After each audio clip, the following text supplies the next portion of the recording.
জিন্দা কুরআনে হাকিম হিকমতে উলায়া জালস্ত কদিম জামিউল ইলম ফিল কুরআনে হাকিম তাকাসসারাত আন আফহামুর রিজালিম বকা কুরআন কালামুল্লাহ বশুনু কদিমাস্তি নুইনু সিস্তে কুরআন আই কালামে হক শনাস রোনুমাই রব্বে নাজা মুজবানাস হরফে হর পাশ রাস্তে দরবার মানি মানি দর মানি কোরআন কিতা জানো কি হে আদম সন্তান কোরআন কিতা জানো কি হে আদম সন্তান আল্লাহ পাওয়ার আয়না হইল পবিত্র কোরআন আল্লাহ সিনার আয়না হইল পবিত্র কোরআন আরে মুসলমান ভাইরা মনোযোগ দিয়ে শুনতে হবে এই কোরআন যে কত দাম এই কোরআনের যে কত মূল্য আল্লাহ রাব্বুল আলামিন নবী হযরত ঈসা আলাইহিস সালামের পরে আমাদের নবী আসার আগ পর্যন্ত কয়েক শত বছর পর্যন্ত নবীও ছিল না কিতাবও ছিল না আল্লাহর পক্ষ থেকে এমন একটা বর্বরতার যুগ এমন একটা জাহালাতের যুগ আপন নিজের কন্যা সন্তানকে জিন্দা দাফন করত আল্লাহর ঘর মসজিদে বাইতুল্লাহর মধ্যে উলঙ্গ মূর্তি উঠাইছে এমন একটা খারাপ জমানাকে এমন একটা খারাপ অবস্থাকে আল্লাহ তাআলা এই কোরআন এবং নবীজির মাধ্যমে দুনিয়া থেকে উৎখাত করে দিয়েছেন এই কোরআন পৃথিবীর জমিনে আসার মাধ্যমে পৃথিবীতে শান্তি এসেছেন অশান্তি দূর হয়ে গেছেন আমার নবী মুহাম্মদ রাসূলুল্লাহ সাল্লাল্লাহু আলাইহি ওয়াসাল্লাম যখন এই কোরআনের দাওয়াত দেওয়া শুরু করলেন তখন কাফেরেরা নানা রকমের ঠাট্টা বিদ্রূপ করা শুরু করলেন কেউ বলে মুহাম্মদ তুমি একটা পাগল নাউযুবিল্লাহ বলেন সবাই আমার নবী কি পাগল আমার আল্লাহ বলেন এরে মক্কার কাফেররা শোন 40 বছর পর্যন্ত মুহাম্মদ তোমাদের সাথে বড় হয়েছে কখনো তো পাগল বলো না এখন কেন পাগল বলো তোমাদের উদ্দেশ্য খারাপ তোমাদের নিয়ত খারাপ এই জন্য তোমরা তাকে পাগল বলো না না না মুহাম্মদ পাগল নয় ওয়ামা সাহিবুকুম বিমাজনুন তোমাদের সাথে মুহাম্মদ পাগল নয় বরং সে হইল কি জানো আমার আল্লাহ অন্য এক আয়াতের মধ্যে বলেন ওয়ামা আরসালনাকা ইল্লা রাহমাতাল লিল আলামিন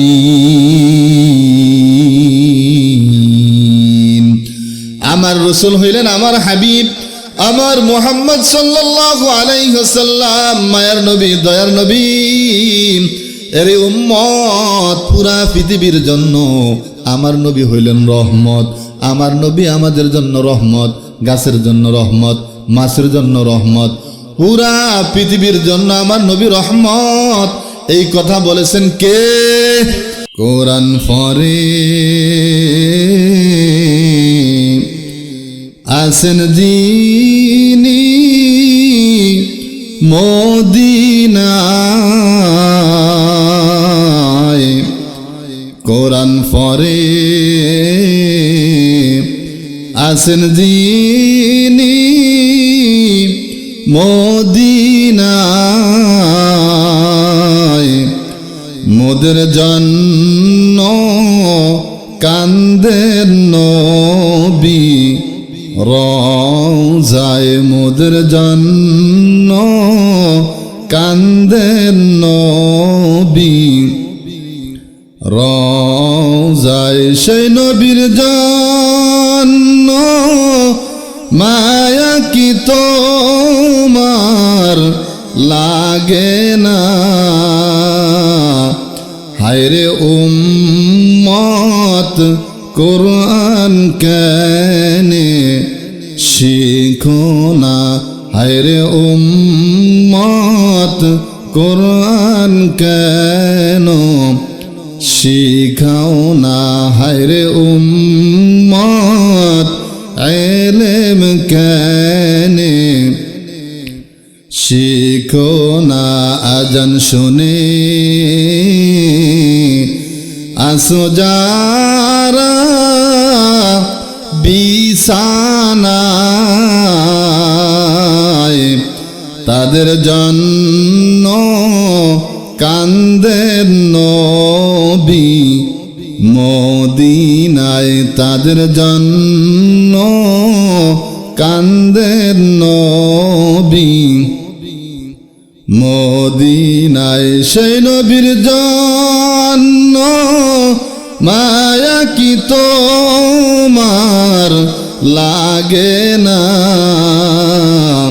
হায়রে উম্মত নামাজ কেনে পড়ো না, হায়রে উম্মত নামাজ কেনে পড়ো না, হায়রে উম্মত মসজিদে কেন আসো না। কিয়ামতের দিন একটা নেকির জন্য বান্দা একটা নেকি যদি ব্যবস্থা করতে পারে, জাহান্নাম থেকে জান্নাতের তার জন্য ফয়সালা হবে, জান্নাতের মেহমান হয়ে যাবে। সুযোগ দেওয়া হলো, যাও একটা নেকির ব্যবস্থা করো। আল্লাহর এই বান্দা জান্নাতে যাওয়ার জন্য, জাহান্নাম থেকে মুক্তি পাওয়ার জন্য একটা নেকির জন্য সর্বপ্রথম ভাইয়ের কাছে যাবেন। ভাইকে গিয়ে বলবেন, এর ভাই গভীর রজনীতে তোকে সন্ত্রাসের রাস্তা আক্রমণ করছে, আমাকে একটু ফোন দিয়েছিলে, আমি কাঁচা ঘুমের মধ্যে ছিলাম, আমার ঘুম ভেঙ্গে তোকে সেই সন্ত্রাসীদের হাত থেকে বাঁচানোর জন্য কাঁচা ঘুম ভেঙ্গে তোমাকে বাঁচাইতে গেলাম। আজ হাসর ময়দানে তোদের পিছে, দুনিয়ার পিছনে সময় দিয়া তোদের জন্য আজ হাসর ময়দানে ধরা খেয়ে গেলাম। মাত্র একটা নেকি যদি ব্যবস্থা করতে পারি, আমাকে জান্নাতের ফয়সালা দেওয়া হবে। এরে ভাই, একটা নেকি কি দেওয়া যাবে? ভাই বলবে, এর ভাই আজ হাসর ময়দান এমন একটা সময়, এমন একটা দিন, ভাই ভাইকে চিনবে না। এই কথা দুনিয়ার জমিনে আল্লাহ কোরআনে বলেছেন, ওলামায়ে কেরাম বলেছেন, আলেমরা বলেছেন, মসজিদের মিম্বার থেকে বলা হয়েছে, মাহফিলের প্যান্ডেল থেকে বলা হয়েছে, সমস্ত ওলামায়ে কেরাম বলছে কোরআনের ভিত্তিতে, হাদিসের ভিত্তিতে। মানো নাই সেই দিন, আজ হয় হাসর ময়দানে দেওয়ার কোনো সুযোগ নেই, দিতে পারবো না। ভাই অস্বীকার করবে, মা অস্বীকার করবে, বাবা অস্বীকার করবে। এমনকি যে স্ত্রীর জন্য আপন মা বাবা আত্মীয় স্বজন সব কিছু ছেড়ে দিলাম, সেই স্ত্রীর কাছে যাবে, ওগো প্রাণপ্রিয় স্ত্রী, দুনিয়ার জমিনে মাকে নাকশ করলাম, ভাইকে নাকশ করলাম, বোনকে নাকশ করলাম, সমস্ত আত্মীয় স্বজন ছেড়ে দিলাম তোমাকে খুশি করার জন্য, ওগো প্রাণপ্রিয় স্ত্রী।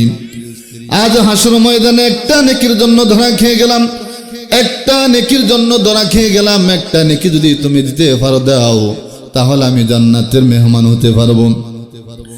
স্ত্রী একটা নেকি দিবেন না, ভাই একটা নেকি দিবেন না, বোন একটা নেকি দিবেন না, বাবা একটা নেকি দিবেন না। এইভাবে অস্বীকার করতে করতে দুনিয়ার যত মানুষের সাথে আপনার সম্পর্ক ছিল, কিয়ামতের দিন সকলের কাছে যাবেন, কেউ একটা নেকি দিতে সেদিন রাজি হবে না। এই জন্য ছোট্ট থেকে ছোট্ট যদি নেক হয় করতে হয়, ছোট্ট থেকে ছোট্ট যদি গুনাহ হয় ছেড়ে দিতে হয়, যত বড় নেকের কাজ হয় করতে হয়, যত বড় গুনাহের কাজ হয় ছেড়ে দিতে হয়। তাই আমি একটা আয়াতে কারিমা তেলাওয়াত করেছিলাম, ওই আয়াতের ভিত্তিতে আল্লাহ রাব্বুল আলামিন এই দুনিয়ার জমিনের মধ্যে আমাদেরকে ভালো করার জন্য, পৃথিবীর মানুষদেরকে ভালো করার জন্য, বাবা আদম থেকে এই পর্যন্ত যত মানুষ আল্লাহ দুনিয়াতে এনেছেন, সকল মানুষগুলোকে ভালো করার জন্য লক্ষাধিক নবী পাঠাইলেন, লক্ষাধিক নবী পাঠাইলেন। নবীদেরকে পাঠানোর উদ্দেশ্য ছিল, হে দুনিয়ার মানুষেরা তোমরা ভালো হয়ে যাও। আল্লাহ তাআলা কোরআনের মধ্যে বলে দিয়েছেন, ইয়া কওমি ইবুদুল্লাহ মা লাকুম মিন ইলাহিন গায়রু। আমাদের নবীজি ছাড়া বাকি সমস্ত নবীরা জগতের পৃথিবীর মানুষদেরকে ভালো হওয়ার জন্য, জান্নাতে যাওয়ার জন্য, অশান্তি থেকে দূর হওয়ার জন্য দাওয়াত দিচ্ছেন। ইয়া কওমি বুদুল্লাহ, হে দুনিয়ার মানুষ, হে আমার কওম, হে আমার জাতি, হে আমার এলাকাবাসী, হে আমার আত্মীয়, হে আমার অনাত্মীয়, তোমরা শোনো, এক আল্লাহর ইবাদত করো। এক আল্লাহ ছাড়া কাহারও ইবাদত করা যাবে না। এমনি ভাবে এই দাওয়াতটা হযরত ইউনূস দিয়েছিলেন। নবী ইউনূসের বাড়ি ছিলেন মুসলের নাইনুয়া শহরে। ওই শহরের লোকদেরকে নবী ইউনূস বলেন, হে আমার কওম, হে আমার জাতি, এক আল্লাহর ইবাদত করো, এক আল্লাহ ছাড়া আর কারো ইবাদত করা যাবে না। এইভাবে নবী ইউনূস দাওয়াত দিতেন। দাওয়াত দিতে দিতে এক পর্যায়ে নবী ইউনূসকে তার কওমরা মানছেন না। নবী ইউনূসকে না মেনে দিনের বেলা নবী ইউনূস দাওয়াত দেন, আর তার কওমেরা, তার লোকেরা, তার জাতিরা নবী ইউনূসকে পাথর মারেন। পাথর মারতে মারতে মারতে নবী ইউনূসকে পাথর দিয়ে ঘুরে ফেলতো। নবী ইউনূস সেই পাথরকে ভেদ করে আবার উঠতেন, আবার তার কওমেরা, তার লোকেরা পাথর মারতেন। এইভাবে সারাটি দিন নবী ইউনূসকে কোরআনের দ্বীনের দাওয়াত দেওয়ার কারণে, নবুয়তের দাওয়াত দেওয়ার কারণে, আল্লাহর দাওয়াত দেওয়ার কারণে নবী ইউনূসকে মারা হইত। দিনের বেলা কাঁদতেন, দিনের বেলা কান্না করতেন কওমের নির্যাতনের কারণে, আর রাতের বেলা আল্লাহর কাছে কাঁদতেন। এইভাবে কাঁদতে কাঁদতে 1টি বছর আর 2টি বছর নয়, নবী ইউনূস 40টি বছর তার কওমকে দাওয়াত দিয়েছেন। কওমকে দাওয়াত দেওয়া সত্ত্বেও একটা কওম নবী ইউনূসকে মানছেন না। নবী ইউনূস এইবার বলেন, ফাকানা মিনাল মুদহাজিন, আমি যখন অপরাধী সাব্যস্ত হইলাম, আমি যখন অপরাধী সাব্যস্ত হইলাম, এইবার আমি আর নৌকাতে থাকবো না। এই বলে নৌকা থেকে তিনি নেমে গেলেন। নৌকা থেকে যখন তিনি নেমে গেলেন, নেমে যাওয়ার পরে বলা হইল, ফালতাকামাহুল হুতু ওয়া হুয়া মুলিম, নদীর তলদেশ থেকে বিশাল আকৃতির বড় একটি মাছ এসে নবী ইউনূসকে গিলে ফেলছে। নবী ইউনূসকে যখন মাছটি গিলে ফেললেন, নবী ইউনূস মনে মনে হুয়া মুলিম, আমার কাজ ছিল, দায়িত্ব ছিল উম্মতকে দাওয়াত দেওয়া, কওমকে দাওয়াত দেওয়া, মানা না মানে এটা তাদের বিষয় ছিল। না বলে চলে আসলাম। আবার স্ত্রীকে নিয়ে আসলাম, 2 ছেলেকে নিয়ে আসলাম। স্ত্রীকেও যুবকেরা নিয়ে গেল, আবার বড় ছেলেকে বাঘকে নিয়ে গেল। আবার চলে যাওয়ার জন্য নৌকায় উঠলাম। নৌকা থেকে আমাকে নামানো হলো লটারির মাধ্যমে। এরপরে আবার মাছে নৌকা থেকে পানির মধ্যে নামলাম। পানির মধ্যে নামার পরে মাছ আমাকে খেয়ে ফেললো। এখন আছি মাছের পেটের মধ্যে। নবী ইউনূস হুয়া মুলিম, কি হলো, এটা তো ঠিক হলো না। নিজে নিজে অনুতপ্ত শিকার হইলেন। নিজে নিজে যখন অনুতপ্ত হইলেন, তখন আল্লাহ রব্বুল আলামিন নিজের ভুল যখন নিজের মধ্যে ধরা পেল, তখন নবী ইউনূস আল্লাহকে ডাক দিলেন। কাকে? জোরে বলেন, কাকে ডাক দিলেন? আল্লাহকে ডাক দিলেন, আল্লাহ তাআলাকে ডাক দিলেন, আর বললেন, ফানাদা ফিজ যুলুমাত। নবী ইউনূস মাছের পেটের মধ্যে অন্ধকার, আরেকটা মাছের অন্ধকার, আবার পানির অন্ধকার, কয়েক ধরনের অন্ধকারের মধ্য থেকে নবী ইউনূস যখন আল্লাহকে ডাক দিলেন, আল্লাহ ইলাহা ইল্লা আনতা সুবহানাকা ইন্নী কুনতু মিনাজ জালিমিন। নবী ইউনূস মাছের পেটের মধ্যে থেকে আল্লাহকে বলেন, ওগো আল্লাহ, আপনি ছাড়া কোনো মাবুদ নেই, আপনি হইলেন পবিত্র। ইন্নী কুনতু মিনাজ জালিমিন, আমি হইলাম সীমা লঙ্ঘনকারী, আমি হইলাম জালেম। এই কথাটি যখন নবী ইউনূস বললেন, সাথে সাথে আল্লাহ তাআলা বললেন, ফাস্তাজাবনা লাহু ওয়া নাযায়নাহু মিনাল গাম্মি ওয়া কাযালিকা নুনজিল মুমিনিন। হযরত ইউনূস আলাইহিস সালামের দরখাস্তকে আল্লাহ কবুল করলেন। কবুল করে আল্লাহ তাআলা নবী ইউনূসকে মুক্তি দিবেন। নবী ইউনূসকে আল্লাহ তাআলা মাছের পেটের মধ্যে মুক্তি দিবেন। ওয়া নাযায়নাহু, আল্লাহ তাআলা মুক্তি দিবেন, মুক্তি দিলেন। ওয়া কাযালিকা নুনজিল মুমিনিন, এমনি ভাবে দুনিয়ার কোন মানুষ যদি আল্লাহ তাআলার কাছে, মুমিন ব্যক্তি আল্লাহর কাছে মুক্তি চায়, প্রার্থনা করে, গুনাহের জীবন থেকে, বেনামাজের জীবন থেকে, অন্যায় জীবন থেকে যখন কোন মুমিন ব্যক্তি আল্লাহ তাআলার কাছে মুক্তি চায়, আল্লাহ তাআলা এইভাবে নবী ইউনূসের মতো বান্দাকে মুক্তি দিয়ে দেন। আবার পরের আয়াতের মধ্যে আল্লাহ বলেন, ফালাউলা আন্নাহু কানা মিনাল মুসাব্বিহিন। আল্লাহর পয়গম্বর হযরত ইউনূস আলাইহিস সালাম যদি ওই মাছের পেটের মধ্যে থাকিয়া এই দোয়াটা না পড়তেন, এই তাসবিহটা না পড়তেন, যে তাসবিহটা আমরা পড়ছিলাম এবং কোরআনের মধ্যে উল্লেখ করা হয়েছে, যে তাসবিহটাকে আমরা কিছুদিন আগে প্রত্যেক মসজিদে মসজিদে ওলামায়ে কেরামদেরকে উপস্থিত করায় তারাও পড়ে আমরাও পড়ি, আল্লাহর কাছে পানা চাই বিভিন্ন রকমের বালা মুসিবত থেকে। এই ইউনূস দোয়া ইউনূসটা যদি আল্লাহর পয়গম্বর হযরত ইউনূস না পড়তেন, আল্লাহ তাআলা বলেন ফালাউলা আন্নাহু কানা মিনাল মুসাব্বিহিন। নবী ইউনূস যদি মাছের পেটের মধ্যে থাকিয়া এই দোয়াটা না পড়তেন, এই দোয়া ইউনূসটা না পড়তেন, তাহলে কি হইতো? লা লাবিসা ফি বাতনিহি ইলা ইয়াউমি ইউবআসুন। তাহলে কিয়ামত পর্যন্ত নবী ইউনূস মাছের পেটের মধ্যে থাকা লাগতো। প্রিয় মুসলিম ইকরাম, এই কথার দ্বারা বোঝা যায় আমি যদি কোনো অন্যায় করি, আপনি যদি কোনো অন্যায় করেন, আপনারা যদি কোনো অন্যায় করেন, কেউ যদি কোনো অন্যায় করে, এই অন্যায়ের উপর যদি সে অটল থাকে, অন্যায়ের উপর যদি অটল থাকে, গুনাহের উপর যদি অটল থাকে, আল্লাহ তাআলা ওই ব্যক্তিকে কখনো মুক্তি দিবেন না, ওই ব্যক্তিকে কখনো আল্লাহ তাআলা মাফ করবেন না। আর যখন গুনাহের পরে আল্লাহ তাআলার কাছে তওবা করে মাফ চায়, রব্বে কারিম আল্লাহ তাআলা ওই ব্যক্তিকে মাফ করে দেন। আল্লাহর পয়গম্বর হযরত ইউনূস আলাইহিস সালাম যখন আল্লাহ তাআলার কাছে প্রার্থনা করলেন, আর তার প্রার্থনাকে আল্লাহ কবুল করলেন, আর আল্লাহ তাআলা হযরত ইউনূস আলাইহিস সালামকে ওই মাছের পেটের মধ্যে থেকে বাঁচাবেন, মুক্তি দিবেন। আল্লাহ তাআলা পরের আয়াতের মধ্যে বলেন ফানাবাযনাহু বিল আরাই ওয়া হুয়া সাকিম। নিক্ষেপ করা হলো, ভূমি করা হলো, অতঃপর নিক্ষেপ করা হলো, ভূমি করা হলো একটি ময়দানের মধ্যে, বিল আরাই একটি ময়দানের মধ্যে ভূমি করা হলো। নবী ইউনূসকে ছেড়ে দেওয়া হইল মাছ। যখন নবী ইউনূসকে ভূমি করা হইল, আর নবী ইউনূসকে যেখানে ভূমি করা হইল, তখন নবী ইউনূস অসুস্থ। 3 দিন 3 রাত মাছের পেটের মধ্যে, অথবা 40 দিন 40 রাত, বিভিন্ন রকমের বর্ণনা রয়েছেন। তবে 3 দিন 3 রাত পর্যন্ত নবী ইউনূস মাছের পেটের মধ্যে থাকার কারণে নবী ইউনূসের গায়ের পশম সহ ইত্যাদি অনেক রোগের দেখা দিয়েছিল। আল্লাহ তাআলা নবী ইউনূসকে সুস্থ করার জন্য ওই জায়গার মাটিকে বললেন فأنبتنا عليه شجرة من يقطين। ওই মাটির মধ্য থেকে একটি গাছের ব্যবস্থা করলেন আল্লাহ তাআলা।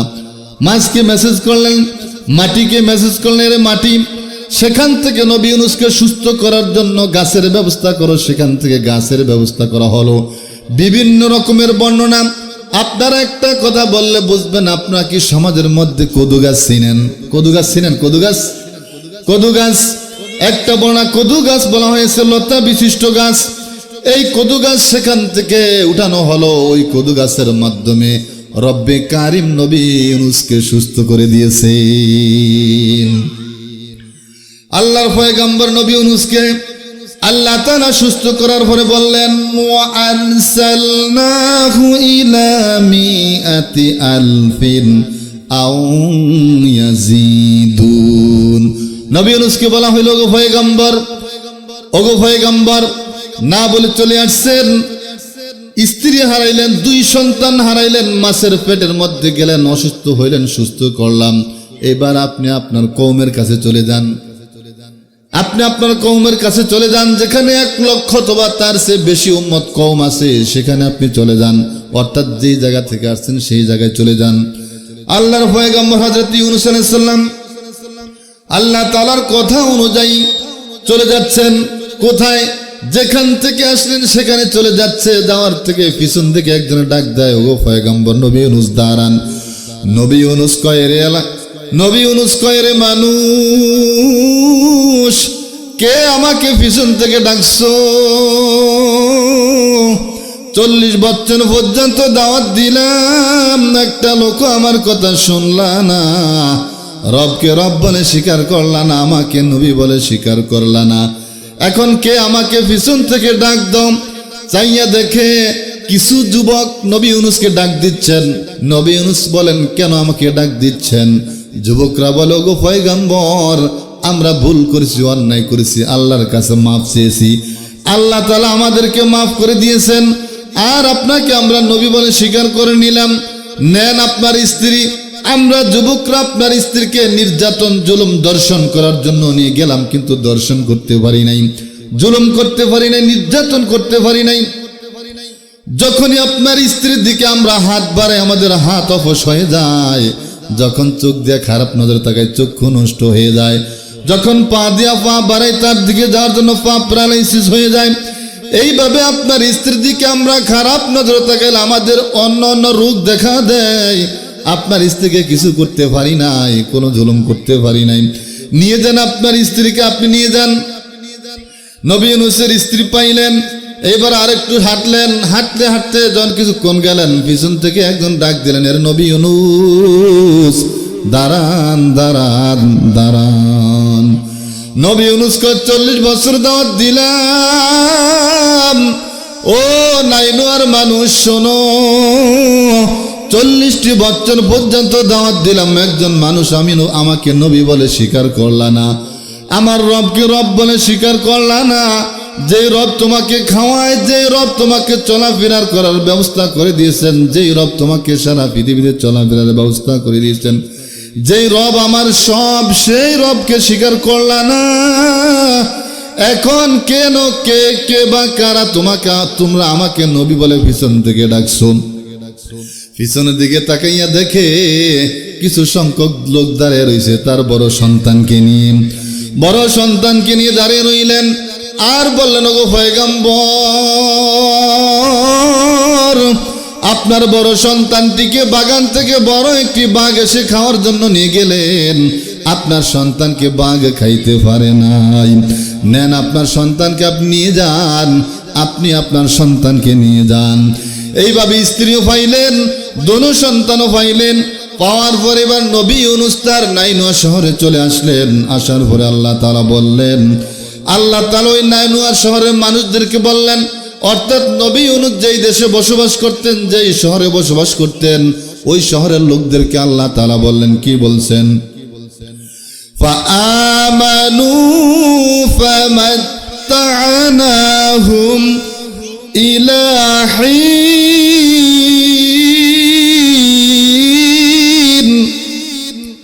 এই কালামে জিন্দা কুরআনে হাকিম, হিকমতে উলায়া জালস্তু কাদিম, জামিউল ইলমি ফিল কুরআনি হাকিম, তাকাসসারাত আন আফহামুর রিজালিম, বকা কুরআন কালামুল্লাহ বশুনু, কদিমাস্তি নুইনু, সিস্তে কুরআন আই কালামে হক শনাস, রোনুমাই রব্বে নাজা মুজবানাস, হরফে হর পাশ রাস্তে দরবার মানি, মানি দর মানি দর মানি।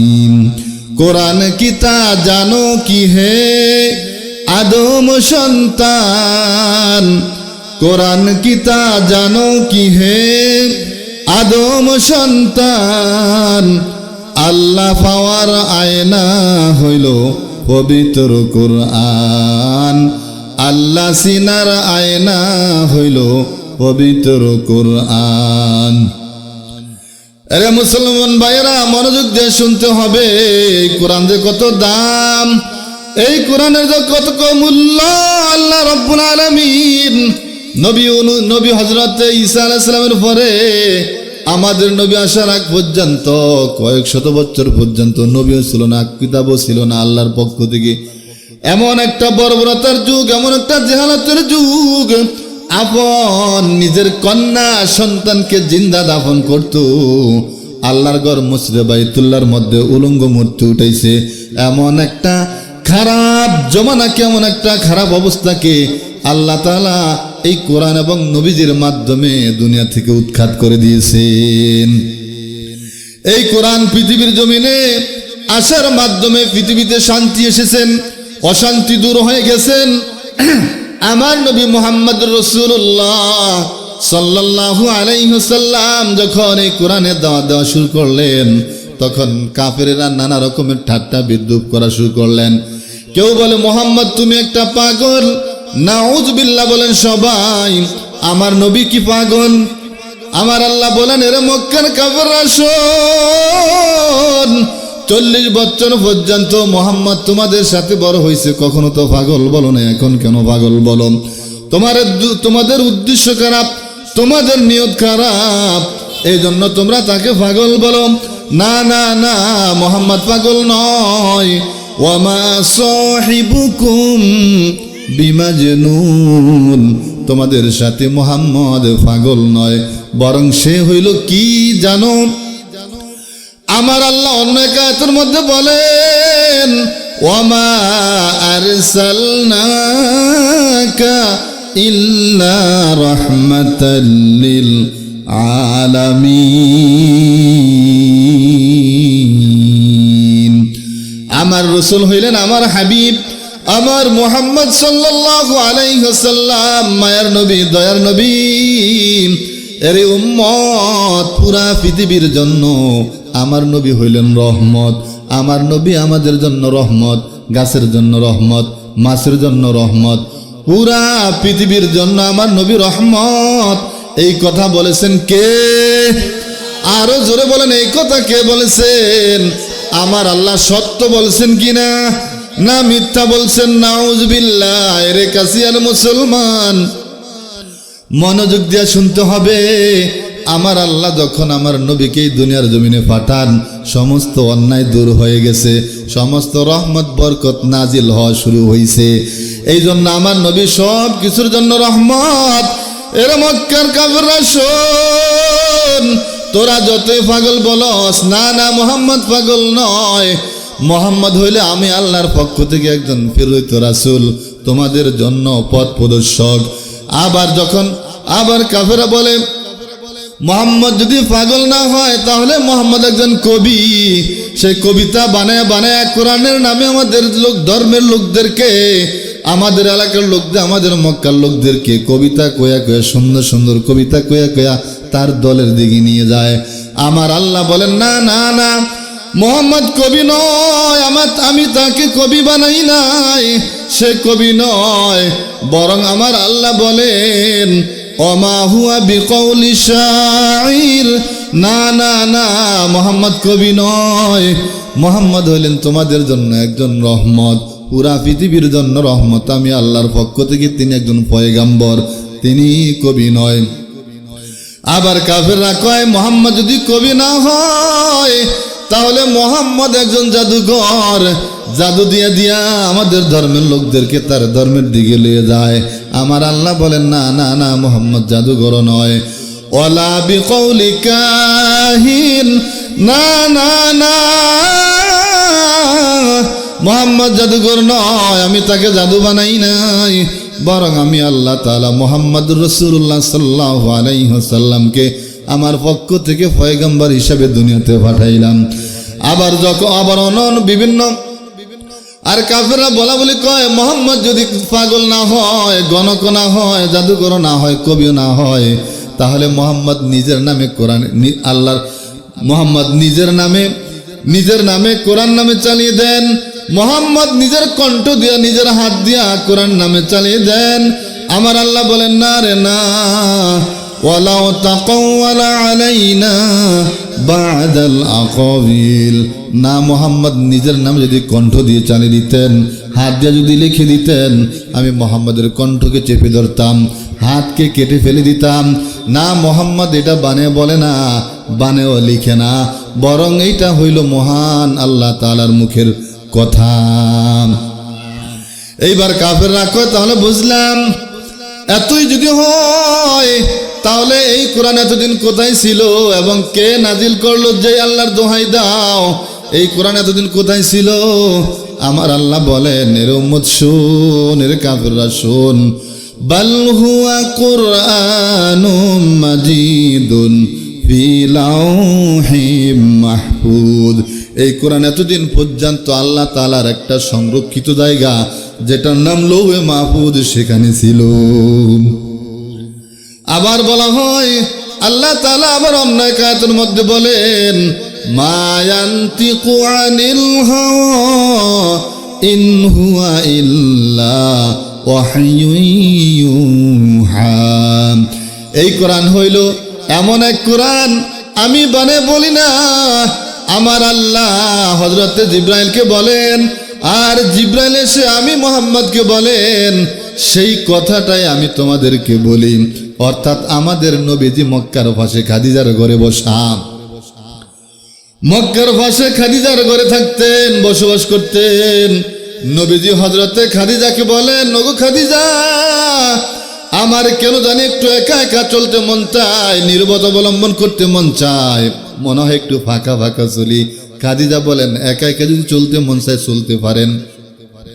খাদিজার কাছ থেকে হুজুর মুহাম্মদ সাল্লাল্লাহু আলাইহি ওয়াসাল্লাম খানা নিয়া মক্কা থেকে 3.5 মাইল দূর গারে হেরায় চলে যান। গারে হেরায় গিয়ে আল্লাহ তাআলার ইবাদতে মশগুল। সেখানে একদিন আর 2 দিন নয়, 6 মাস কম বেশি সময়। এই সময়টা সেখানে আল্লাহ তাআলার ইবাদতে মশগুল। খানা শেষ হয়ে গেলে নবী আবার খানা নিয়ে যাইতেন, আবার কখনো খাদিজা নিজে খানা দিয়ে আসতেন সেই গারে হেরায়। এইভাবে 6 মাস কম বেশি সময় নবীজি আল্লাহ তাআলার ইবাদতে মশগুল। হঠাৎ করে একদিন নবীজির কাছে জিবরাইল আসেন। জিবরাইল এসে আমার নবীকে বলেন, ওগো মুহাম্মদ, আমার আল্লাহ আমাকে পাঠাইছেন আপনার কাছে। আমাকে আল্লাহ বলছেন আপনাকে বলার জন্য, ইকরম, আপনি পড়েন। আমার নবী বলেন, মা আনা বিকরিন, আমি পড়তে জানি না, আমাকে পড়ানো হয় না, আমি কিভাবে পড়ব? এই কথা বলায় আমার নবীকে জিবরাইল কাছে টেনে বুকের সাথে এমন জোরে চাপ দিলেন, আমার নবীজি ব্যথা পেলেন, ছেড়ে দেওয়া হইল। এইভাবে একবার আর 2 বার 3 বার নবীজিকে বলা হইল, পড়েন, ইকরা পড়েন। আমার নবীজি 3 বার বলছেন, পড়তে জানি না, পড়া হয় না, মা আনা বিকরিন, আমাকে পড়ানো হয় না, আমি পারি না। নবীজিকে 3 বারই চাপ দেওয়া হইল, নবীজি 3 বারই ব্যথা পেলেন। এইবার 4 বারের সময় আমার নবীকে বলা হইল, ইকরা বিসমি রব্বিক। 3 বার বলছেন পড়েন, আর 1 বার বলছেন রবের নামে পড়েন। নবীকে যখন রবের নামে পড়ার জন্য বলছেন, আমার নবীজি সাথে সাথে কোরআনের মধ্যে উল্লেখিত 5টা সূরা আলাকে থেকে আয়াতে কারিমা তেলাওয়াত করে ফেলছেন। আরো জোরে কোন, আরো জোরে কোন সুবহানাল্লাহ। কইলে খুশি হয় কে? আবার কোন খুশি হয় কে? নারাজ হয় কে? নারাজ হয় কে? সুবহানাল্লাহ বললে খুশি হয় আল্লাহ, আর নারাজ হয় শয়তান। কিভাবে? আপনাদের সন্তানরা যখন ভূমিষ্ঠ হওয়ার 6 মাস 9 মাস 1 বছর হয়, তখন মাত্র 2-1টা কথা বলতে শিখে, ঠিক না? 2-1টা কথা বলতে শিখে, কমপ্লিট কথা বলতে পারে না। ঠোঁটের লাড়াছাড়ার কারণে, জিহ্বার লাড়াছাড়ার কারণে কখনো দাদা দাদি হয়ে যায়, কখনো আব্বা আম্মা হয়ে যায়, এই শব্দগুলি আসে।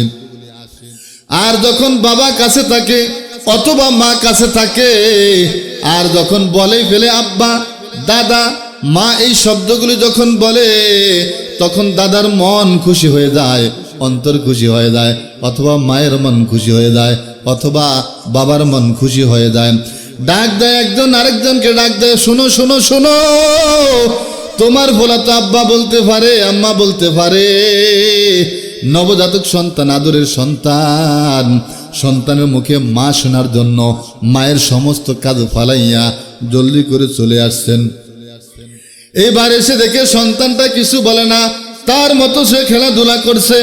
মায়ের মনের আশা, আমি যখন চলে আসছি তাদের সামনে যদি আমার সন্তানটা মা বলে, আমার অন্তরটা খুশি হয়ে যায়। আর মনে মনে চাইতেছে সন্তানটা একবার নি মা বলে, একবার নি মা বলে, একবার এটা বলে, একবার সেটা বলে, সন্তানকে একবার মা ডাক শোনার জন্য। আমার রব বলেন, এরে ফতহারা উম্মত, এরে জাহান্নামের আসামি উম্মতেরা শোন, এরে বেনামাজির দল শোন, এরে নাফরমানের দল শোন, এরে গুনাহের দল শোন। কোন গুনাহার বান্দা যদি আমার আল্লাহকে স্মরণ করার জন্য একবার সুবহানাল্লাহ বলে, আমার আল্লাহ ওই সন্তান মা ডাকলে যতটা খুশি হইতো এর চাইতে বেশি খুশি হয়। জোরে কোন সুবহানাল্লাহ।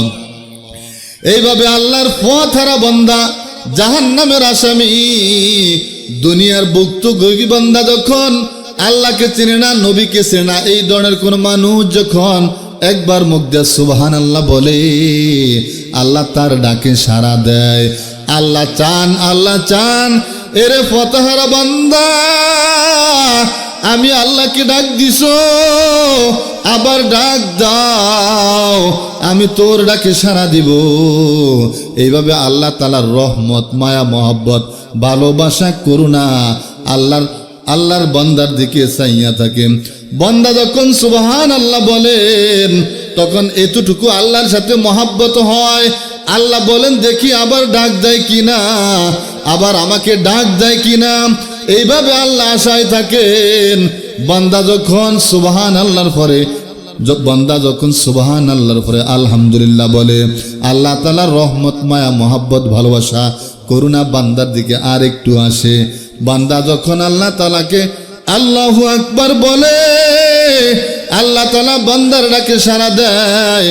এমনি আপনাদের মধ্যে, আল্লাহর মধ্যে, আমাদের মধ্যে ভালো কাজগুলি খুঁজা খুঁজা করতে করতে করতে করতে করতে এমন একটা সম্পর্ক আপনার আমার আল্লাহর সাথে হয়ে যায়, তখন আমার কাছে দুনিয়ার ভালো লাগে না, গুনাহের কাজ আর ভালো লাগে না, 5 ওয়াক্ত নামাজ জামাতে ছাড়া ভালো লাগে না, রোজা 30টা না ধরলে ভালো লাগে না, 30টা রোজা না ধরলে ভালো লাগে না, গুনাহের কাজ করলে অন্তর ছটফট করে, হায়রে কেন করলাম, গুনাহ করা আমার ঠিক হয় নাই, হায়রে জামাতটা কেন তরক করলাম, হায়রে মাহফিল 2 দিন আর থাকবে না, কেন মাহফিলটাতে গেলাম না।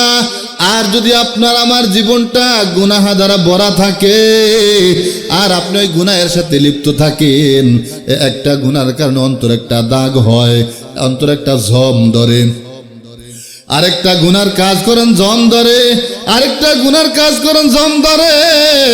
এইভাবে গুনাহের জম অন্তরে বসতে বসতে এমন একটা হালত, এমন একটা অবস্থা হয়ে যায়, তখন আর নামাজ ভালো লাগে না, ওয়াজ মাহফিল ভালো লাগে না, কোরআন শিক্ষা ভালো লাগে না, নামাজিদের কথা ভালো লাগে না, আল্লাহর কথা ভালো লাগে না, নবীর কথা ভালো লাগে না। এক পর্যায়ে কোরআনের বিরোধিতা করে, মাহফিলের বিরোধিতা করে, নামাজের বিরোধিতা করে, আজানের বিরোধিতা করে। এইভাবে বিরোধিতা করতে করতে করতে এক পর্যায়ে নাস্তিক মুরতাদ হয়ে যায়। যেরকম কথা ঠিক কিনা? এইভাবে আমরা যদি আল্লাহ তাআলার সাথে সম্পর্ক রাখতে চাই, আল্লাহর সাথে মহব্বত রাখতে চাই, তাহলে আমাদেরকে বেশি বেশি মাহফিলের সাথে, ওলামায়ে কেরামের সাথে, কোরআনের সাথে, মাদ্রাসার সাথে, মসজিদের সাথে বেশি বেশি মহব্বত রাখতে হবে কি হবে না? এই কোরআনের সাথে মহব্বত রাখতে হবে কি হবে না? নবী ইউনূসকে শেষ, আমার আলোচনার শেষ পর্যায়ে হযরত ইউনূস আলাইহিস সালাম লাস্টের আয়াত আল্লাহ তাআলা বলছেন, ফাআমানু, এরে নাইনুয়ার এলাকার লোক যখন শোন, তোরা যতদিন পর্যন্ত আল্লাহকে মানবা, যতদিন পর্যন্ত নবী ইউনূসকে অনুসরণ করবা, আল্লাহকে মানবা, নবী ইউনূসকে নবী বলে স্বীকার করবা, ততদিন পর্যন্ত তোমরা এই শহরের মধ্যে নিরাপদ। সুবহানাল্লাহ কোন? ততদিন পর্যন্ত তোমরা এই শহরের মধ্যে নিরাপদ। আর যদি আল্লাহকে রব বলে না মানো আর নবী ইউনূসকে নবী বলে স্বীকার না করো, তাহলে তোমরা এই এলাকার মধ্যে অনিরাপদ। জোরে জোরে কোন কথা ঠিক কিনা? যতদিন আল্লাহর আলো বাতাস আকাশ গ্রহণ করিয়া থাকব, ততদিন মালিককে স্বীকার করব, রবকে রব বলে স্বীকার করব, ততদিন পর্যন্ত আমরা নিরাপদ।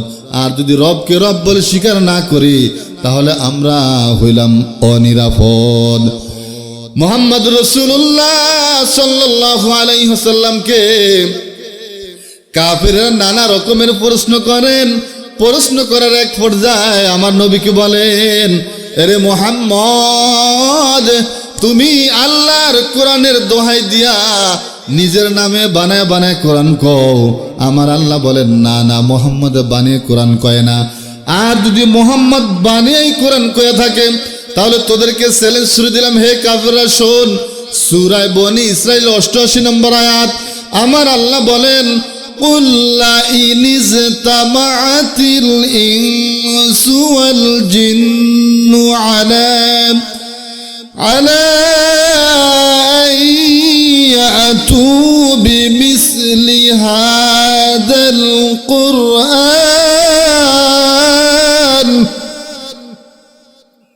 لَا يَأْتُونَ بِمِثْلِهِ وَلَوْ كَانَ বাদুহুম লিবাদিন যহিরম।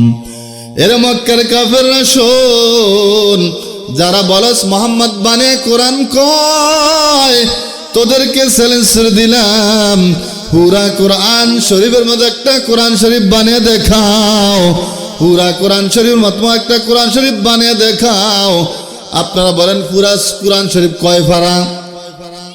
জোরে বলেন, কয় পারা? আরো জোরে কন। 30 পারা কোরআন শরীফ পিসের মুরব্বী বাবারা কয় না। আপনারা কেন বলেন না কোরআন শরীফের নাম লইলে সব আছে কি নাই?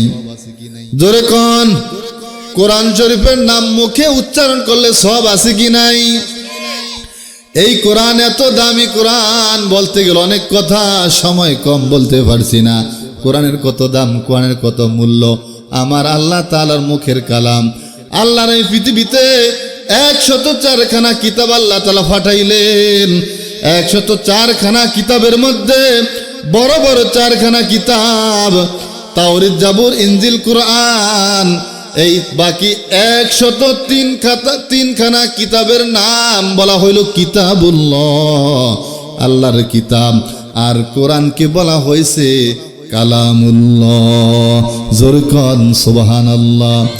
এই কোরআনের নাম কালামুল্লাহ, যার বাংলা অর্থ হইল আল্লাহর কথা। আল্লাহর কথা কত সুন্দর, আল্লাহর কথায় কত স্বাদ, আল্লাহর কথায় কত মজা। যারা বুঝে তারা মানে, যারা বুঝে না তারা মানে না। এই জন্য কোরআন এমন এক কোরআন, আমার আল্লাহ যতই, আমার আল্লাহর মুখের বাণী যতই তেলাওয়াত করি ততই মজা লাগে, যতই শুনি ততই মজা লাগে। কথা জোরে কোন ঠিক কিনা? এই কোরআন কত মজা। আপনি আপনার জীবনের শুরু থেকে, যেই দিন থেকে নামাজ পড়া শুরু করলেন, ওই দিন থেকে এই পর্যন্ত প্রত্যেক ফরজ নামাজ, প্রত্যেক সুন্নত নামাজ, প্রত্যেক বিতের নামাজ, প্রত্যেক নফল নামাজ, তাহাজ্জুদ নামাজ, যত ধরনের নামাজ পড়লেন, প্রত্যেক নামাজে সূরা ফাতিহা পড়ছেন কি পড়েন নাই? কথা বলে না। সূরা ফাতিহা পড়ছেন কি পড়েন নাই? অবশ্যই পড়েছেন, কারণ সূরা ফাতিহা ছাড়া ফরজ হোক, ওয়াজিব হোক, বিতিল হোক, সুন্নত হোক, যে ধরনের নামাজই হোক, সূরা ফাতিহা ছাড়া নামাজ হয় না। এই জন্য প্রত্যেক নামাজে সূরা ফাতিহা পড়ছেন। আপনি জীবনে এই কথা বলেন নাই, আর সামনে যতদিন বাইসা থাকবেন কখনো বলবেন না, ওগো হুজুর সূরা ফাতিহা পড়তে পড়তে হয়রান হয়ে গেছি, আর ভালো লাগে না। এই কথা কখনো বলেন নাই, আর যতদিন পড়বেন কখনো বলবেন না, কারণ এই কালাম হইল আল্লাহর মুখের বাণী। সিসতে কোরআন আই কালামে হক শনাস, রোনুমায় রব্বে নাজা মুজবানাস। সিসতে কোরআন আই কালামে হক শনাস, রোনমায় রব্বে নাজআ মুজবানাস। কোরআন কিতা জানো কি হে আদম সন্তান, কোরআন কিতা জানো কি হে আদম সন্তান, আল্লাহ সিনার আয়না হইল পবিত্র কোরআন, আল্লাহ সিনার আয়না হইল পবিত্র কোরআন। এরে দুনিয়ার মানুষ, আজকে আমরা মা চিনলাম, বাবা চিনলাম, ধন দৌলত, টাকা পয়সা, অর্থ, জায়গা জমিন, ক্ষমতা, সব কিছু চিনলাম, এখনো মালিককে চিনতে পারি নাই, আর মালিকের কোরআনকে চিনতে পারি নাই। না চিনার কারণে আমাদের দ্বারা বিভিন্ন ধরনের গুনাহ হয়। ইমামে আহমদ রহমাতুল্লাহ আলাইহি স্বপ্ন যোগে আল্লাহকে দেখলেন। কাকে দেখছেন? যেরকম কাকে দেখলেন? আল্লাহকে স্বপ্ন যোগে দেখছেন। ইমামে আহমদ রহমাতুল্লাহ আলাইহি স্বপ্ন যোগে আল্লাহকে দেখি আল্লাহকে বলেন, ওগো আল্লাহ, আপনার কাছে পৌঁছার সবচাইতে সহজ পথ কোনটা? আল্লাহ, আপনার কাছে আপনার নৈকট্য লাভ করার সহজ পথ কোনটা? আমার আল্লাহ বলেন, এরে ইমাম আহমদ, আমি আল্লাহর নৈকট্য লাভ করার, আমি আল্লাহর কাছে সহজে পৌঁছার সবচাইতে উত্তম পথ হইল কোরআনুল কারীমের তেলাওয়াত। জোরে কোন সুবহানাল্লাহ, জোরে কোন। এই কোরআনুল কারীমের তেলাওয়াত আমি আল্লাহর নৈকট্য লাভ করার সবচেয়ে সহজ পথ এবং সবচাইতে উত্তম পথ। ইমামে আহমদ রহমাতুল্লাহ আলাইহি আবার আল্লাহকে জিজ্ঞাসা করেন, ওগো আল্লাহ, কোরআন বুঝিয়া পড়লে নাকি না বুঝিয়া পড়লে? আমার আল্লাহ বলেন, এরে আহমদ শোন, কোরআন বুঝিয়া পড়ো অথবা না বুঝিয়া পড়ো, উভয় অবস্থায় আমি আল্লাহর সাথে সম্পর্ক জোড়াবে। আপনি বুঝিয়া পড়েন অথবা না বুঝিয়া পড়েন, উভয় অবস্থায় আপনার সাথে সম্পর্ক গড়বেন কে? আমার এক মুসল্লি 3 চিল্লা দিয়েছেন, দেওয়ার পরে 3 চিল্লা থেকে আসিয়া কয়, হুজুর আমার কোরআন শিখতে হবে, কারণ এই 3 মাস 4 মাস সময় লাগাইয়া যতটুকু বুঝলাম সবচাইতে দামি হইল কোরআন, আমাকে কোরআন শিখতে হবে। তিনি কোরআন শিক্ষা করার জন্য আমাকে বলেন, হুজুর আমি কোরআন শিখব। আমি বলেন, কোরআন যদি শিখতে হয় আগে কায়দা শিখা লাগবে, কায়দা পড়তে হবে। তারপরে আমি বলছেন, আপনার নায়নাত অথবা ছেলেকে কাউকে দিয়া কোরআন একটা কায়দা আনান বাজার থেকে। মুরব্বী কয়, না হুজুর না, আমি যেই দিন থেকে কোরআন শিক্ষার আগ্রহ করেছি ওই দিন থেকে পাক্কা নিয়ত, আমি কোরআন শিক্ষা করার জন্য যা যা করণীয় সব কিছু আমি করব, অন্য কাউকে দিয়ে করাবো না। তাহলে কি করবেন? আমি নিজেই, অথচ বয়স্ক মানুষ, বৃদ্ধা মানুষ, হাঁটতে কষ্ট হয়, রিক্সায় চলার কারণে বাঙ্গা রাস্তা হইলে ওষুধ খাইতে হয়, এতটা দুর্বল। নাইনাতকুর ছেলে কাউকে যেমন কি আমাকে দিয়েও কায়দা আনবে না, নিজে গিয়া এই রিক্সায় চড়ে ভাঙ্গা রাস্তা দিয়ে অসুস্থ শরীর নিয়ে বাজার থেকে কায়দা আনলেন।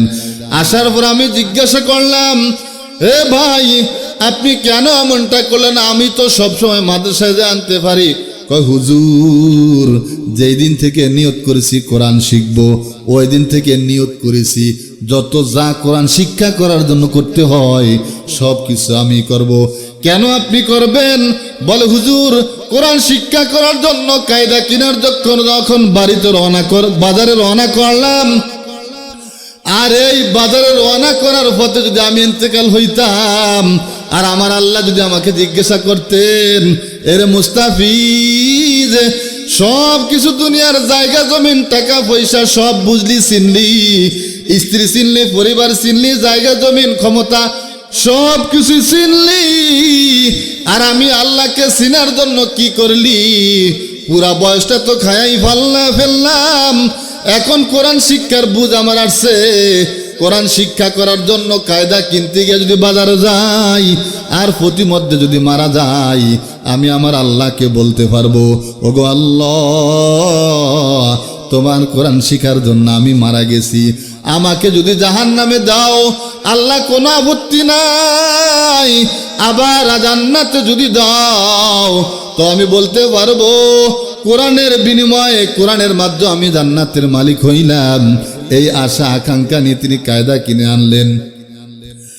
1 মাসের মধ্যে কায়দাটা শেষ করলেন। শেষ করার পর আমাকে বলল, হুজুর আমপারা পড়াইবেন না নাকি আমাকে কোরআন শরীফ পড়াইবেন?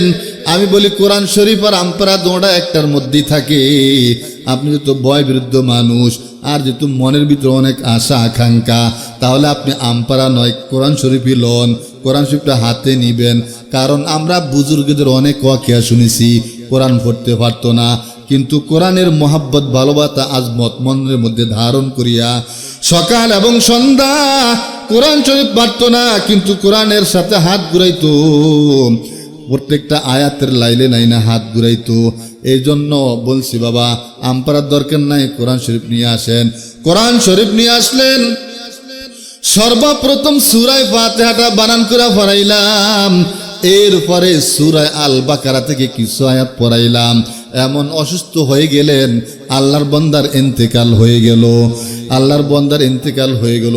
সকলে পড়েন ইন্না লিল্লাহি ওয়া ইন্না ইলাইহি রাজিউন। তার স্ত্রীর সাথে কখনো আমার দেখা হয় নাই।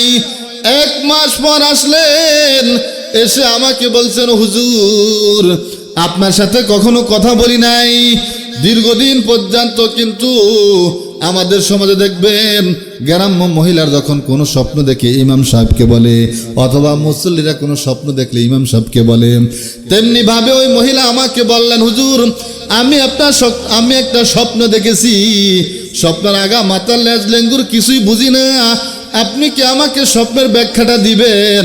আমি বললাম, স্বপ্নের কথা বলতে হয় আল্লাহওয়ালা বুজুর্গদের কাছে, আমি আল্লাহওয়ালা বুজুর্গ কিছুই না। তারপর যেহেতু এসেছেন বলেন।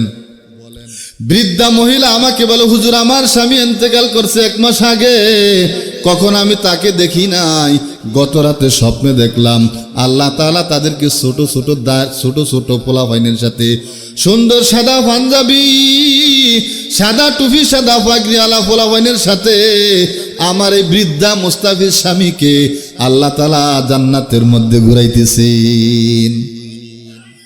এই ঘটনা বলার উদ্দেশ্য হলো, বাবা অনেক মুরব্বী বাবারা কোরআন পড়তে জানেন না, কথা সত্য না মিথ্যা, কিন্তু কোরআন শিখতে হবে এই আগ্রহ নাই। আমরা মনে করি কোরআন শিখতে হবে, ছোট ছোট বলা হয় বাচ্চারা কোরআন শিখবে, বুড়া মানুষের কোরআন শিখার দরকার নাই, এটা আমরা অনুমান করি, বুঝি, এবং এইভাবে সিস্টেম তৈরি হয়ে গেছে সমাজ। না, কোরআন শিক্ষা করার জন্য ছোট আর বড় কোনো হিসাব নাই।